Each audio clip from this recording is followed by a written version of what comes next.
Argentina has the towering Andes on her western border, and rocky, arid hills in the south, a long, vulnerable coastline on the east, and running from the broad center of the country north toward Paraguay, nearly 100,000 square miles of natural pasture land, the pampas. The people of Argentina are much like us, more perhaps than any other people in South America, spirited, aggressive, energetic, proud of their heritage and their personal accomplishments. But there are underlying differences between us and these people, for their roots are deep in the old world culture of Spain and France and Italy. More than that, the Spaniards who settled here were soldiers and adventurers seeking gold, while New England was colonized by farmers and tradesmen seeking freedom.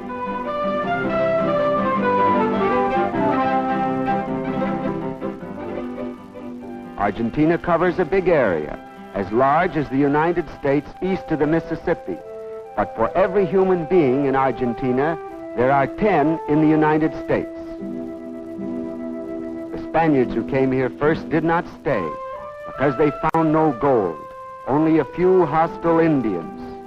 Not for many years did the Spaniards, and after them the English, Italians, and Germans, realize the riches that lay in the earth of Argentina. The first permanent settlement was in 1580, but even in 1800, there were only 1 million people in the entire country.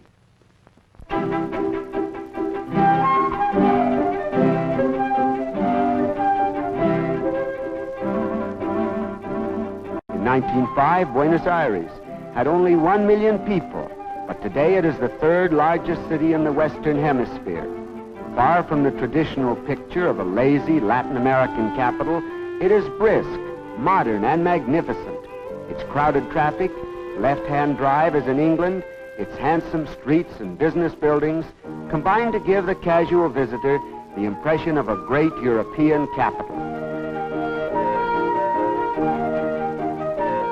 Residents of Buenos Aires are proud of their 3 subways.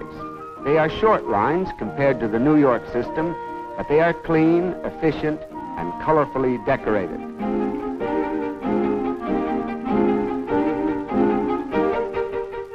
Buenos Aires has smart shops, as fine as those of London and New York, and expensive too.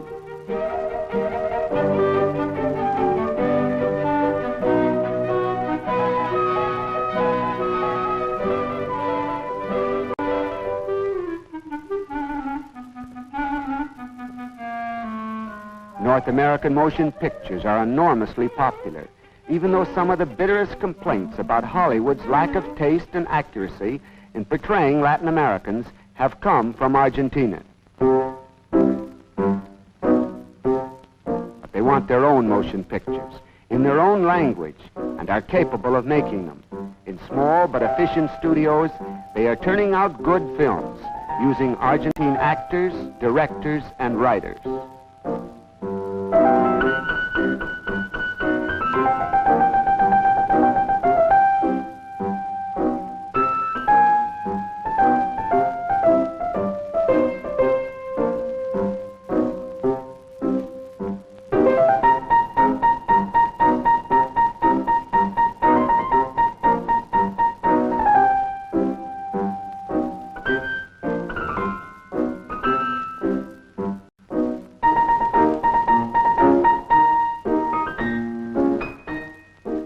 All of Buenos Aires is not fine and modern.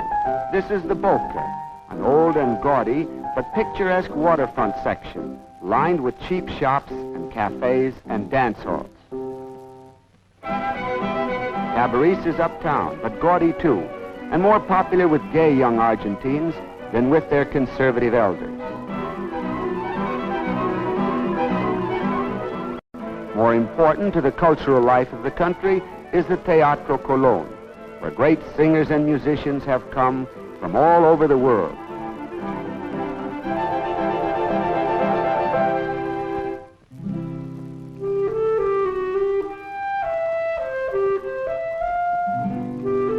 Here the aristocracy lives well, in houses which are a constant surprise to those North Americans who suspect that all South Americans live primitively.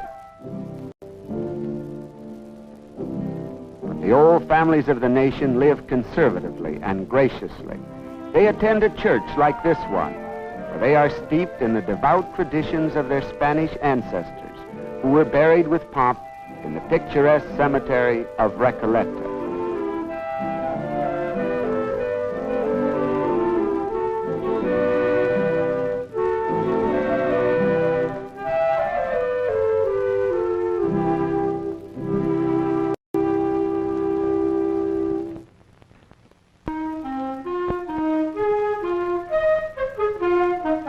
Argentina's government is modeled on that of the United States, with a president, a Congress, powerful provincial governors, and a constitution which, with few exceptions during 80 years, has protected the rights of free speech, free press, and free assembly.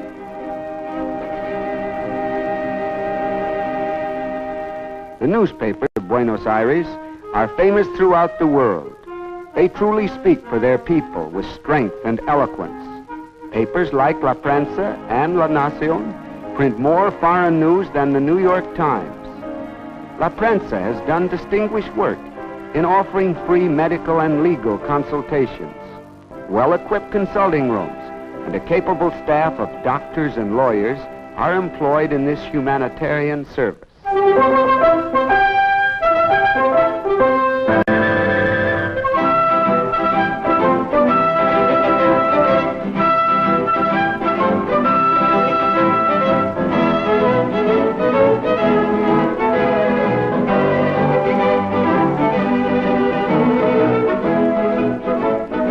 Argentina has long tried to steer clear of Europe's troubles, but she is wise enough to know that she may not always succeed. So she looks to her defenses, trains her men, and prepares with the largest and strongest military force in South America to defend her land.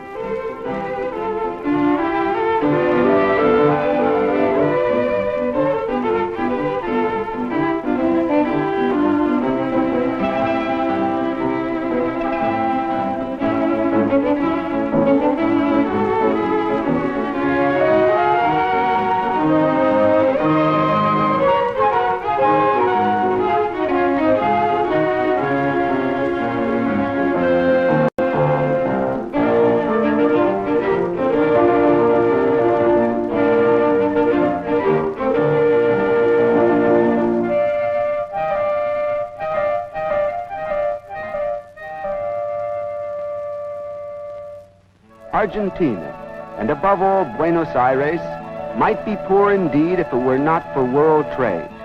More than most countries, she depends upon intercourse with foreign nations through these docks. They are far from the docks of the other great world markets.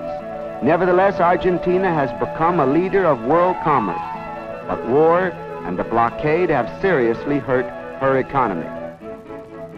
One of this country's most pressing problems is her lack of natural resources, but to her credit, she makes the most of what she has. A government oil company is working feverishly to develop its small oil resources, but still there is no iron or coal or copper, and for these, Argentina is reluctantly dependent upon other nations.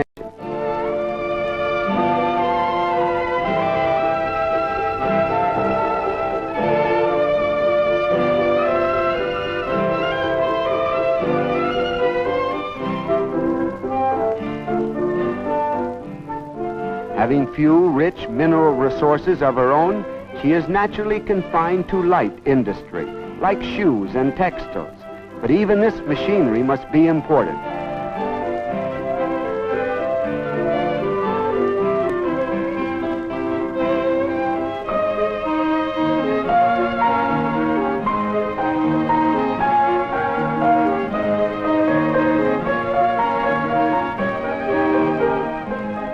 And her assembly plants for cars and refrigerators must get their parts from abroad.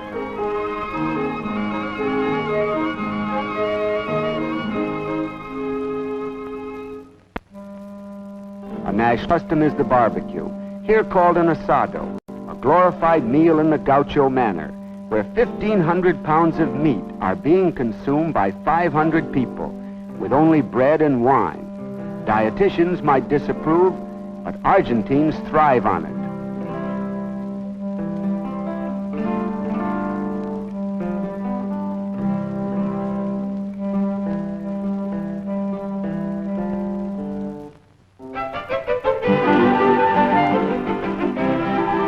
Though the wealthy city dwellers have always looked to Europe for cultural guidance, many intellectuals are now becoming interested in their own colorful traditions, such as the songs and dances of the gaucho.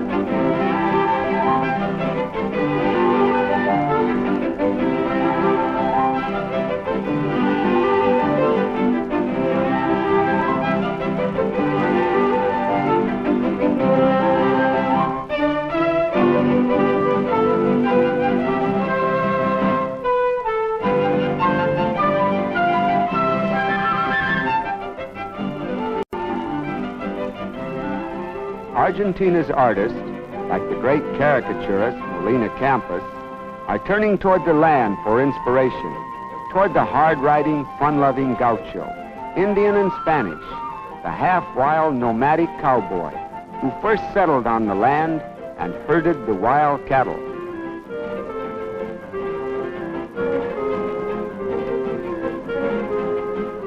Even his sports are affectionately pictured by Campos, like his hunting of the wild ostrich with the bolo, a kind of sling made of two balls tied together on a leather thong. This, when thrown, winds around the bird's legs and trips it up.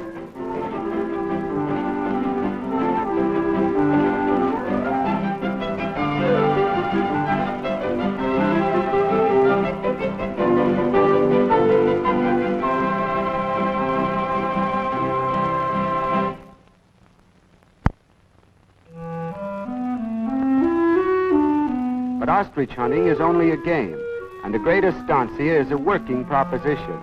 Here is a ranch of 10,000 acres, 6 miles long and 3 miles wide, the sort of minor kingdom the land-owning aristocracy is fighting to preserve, for it is the very heart of Argentina. This is an agricultural country without an agricultural population, as we know it. They do not need many farm workers, because a single gaucho can take care of 1,000 cows. A sort of feudal system has been preserved here. The wealth of the owners is great. The life of the peons is hard and bleak, despite the fertility of the land.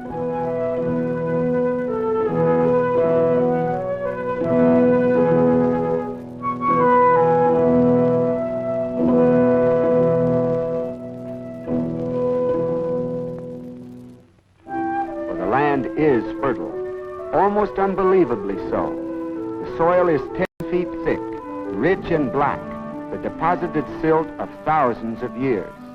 But in our country, the average topsoil is only 1 foot thick.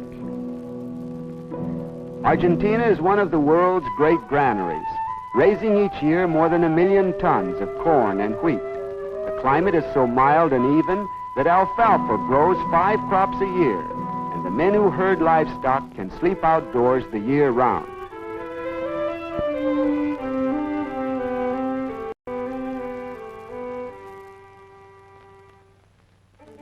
There are 4 sheep for every human being in Argentina, lamb and mutton and wool enough for half the world, brought here originally by canny sheep herders from Scotland.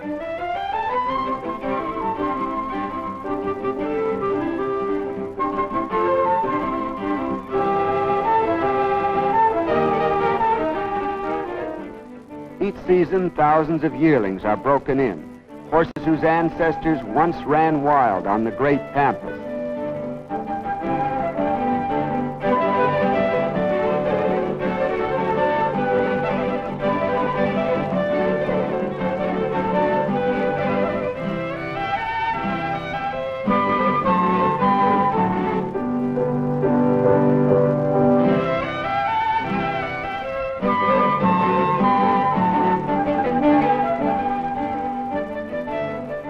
Here are the owners at luncheon, big, hearty men, eating a heavy meal of meat, bread, wine, and fruit. At this ranch, unlike some others, the owners supervise the work themselves. After luncheon, they sip mate, the herb tea which Argentina drinks in such great quantities. Mate is sipped from a hollow gourd through a silver tube called a bombilla.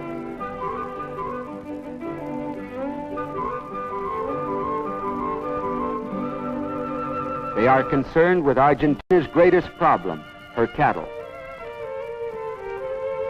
In the early days, the scrubby cattle ran wild by the millions, and the landowners had no vision of their great future. Then in 1857 came the railroads, and this meant an outlet for the lush fields of wheat and corn of the fertile pampas. And in 1877, another miracle happened.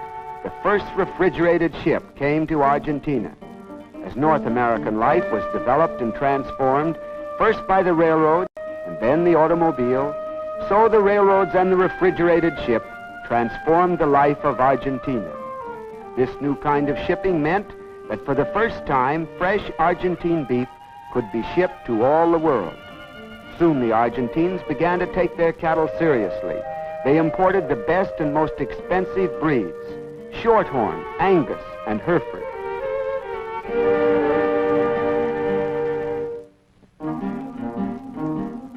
Over $1 billion in British capital was invested in the railroads to carry the beef and the grain to shipping centers.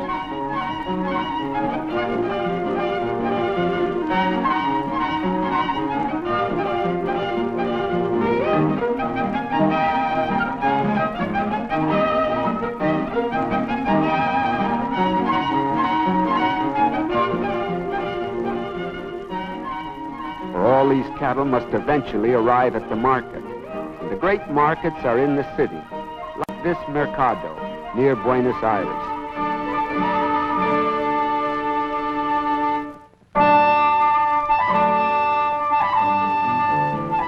Here come buyers from the great packing houses or frigorificos to buy cattle at auction. Many are native Argentines, representing local firms. Others are Texans, Canadians, or British, representing firms like Swift, Armour, Wilson, or Anglo, with many millions of foreign capital invested here.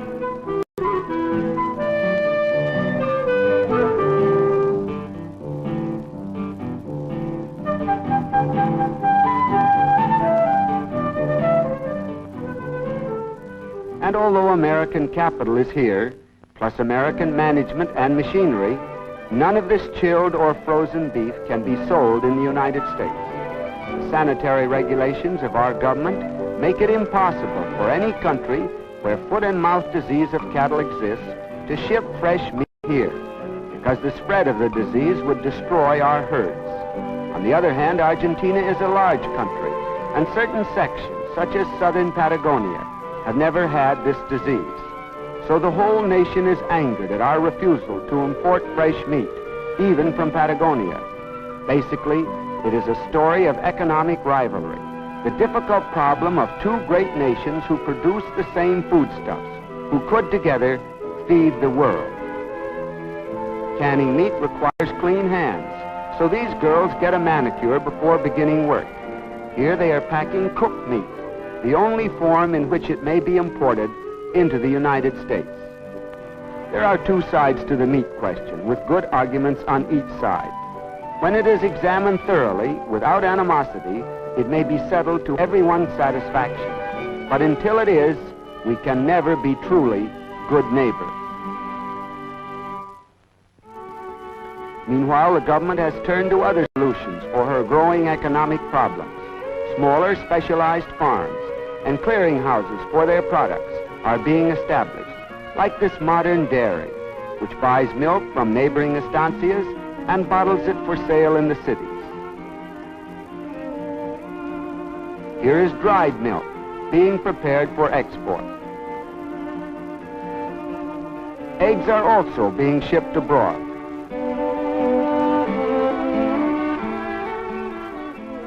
Vineyards are producing grapes for Argentina's excellent wines.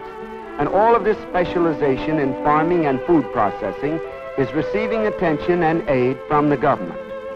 Slowly but surely, the great estancias are breaking up, because like the huge haciendas of Mexico, they best serve the needs of only a privileged few. In the final analysis, it is the needs of the common man which South America must serve, her own underprivileged of the country and city. And she is slowly turning her eyes away from Europe, back to her own hemisphere. In this critical period, when a new price has been put upon earth and the food it yields, Argentina is reevaluating her own land and the people.